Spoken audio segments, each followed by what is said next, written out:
Joe Manchin's family was in the news last week because his daughter, who is the head of a major pharmaceutical company that makes EpiPens, is involved in a court case for price fixing because she was forcing consumers to buy more of EpiPens than they needed, and evidently she brought in Mrs. Manchin as well. And so those two are part of this court case that is going on. And also, it makes me wonder how much Senator Manchin was involved in this in these deals. How much did he know about this?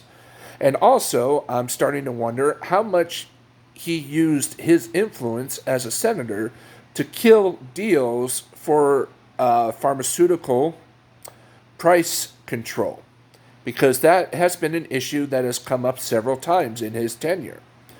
And also, Joe Manchin has a very bad history of, let's just say, he comes in at the last minute. Ever since I was once a part of the Democratic Party to the point where I worked for those fellas, and the Democrats would actually have deals ready for change.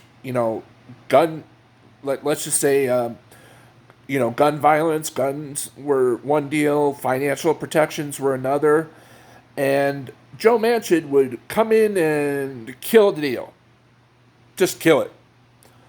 And he would offer solutions for other deals and then could never find the votes for his alternative deals. And then the deals would eventually die because Joe Manchin forgets that Congress only has a certain amount of time before the next elections happen, and then everybody's voted out because Joe Manchin's busy trying to find alternative votes for his alternative deals that never come to fruition. Joe Manchin is one of the worst deal makers I have ever seen in Congress, and that is not an exaggeration. So Joe Manchin, I knew that he was totally against the $15 minimum wage increase because he pays his workers at a hotel or a resort that he owns in West Virginia only $8 an hour, and so he doesn't want to go raise the minimum wage to $15 because that would be more money out of his pocket. So he's a cheapskate in that area. But also, like when he was on the Sunday shows, he didn't say a word about his demands for means testing, for, universal pre-K, paid family leave, Medicare, expansion, but Joe, what the hell, dude? You want means testing for Medicare and universal pre-K and paid family leave and all that BS, but you don't want means testing for the richest corporations who don't need government hands out? What the fuck, dude? What is seriously wrong with you? You have so many conflicts of interest that the Senate Ethics Committee should be convened just for you, and you beat the rap every time.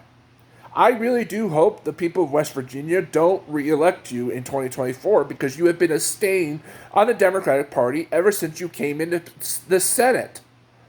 So, people of West Virginia, please start shopping for a new candidate for 2024 or start a pressure campaign for Joe Manchin to finally step down. The Democrats, as much as they kind of deserve Manchin, they really don't.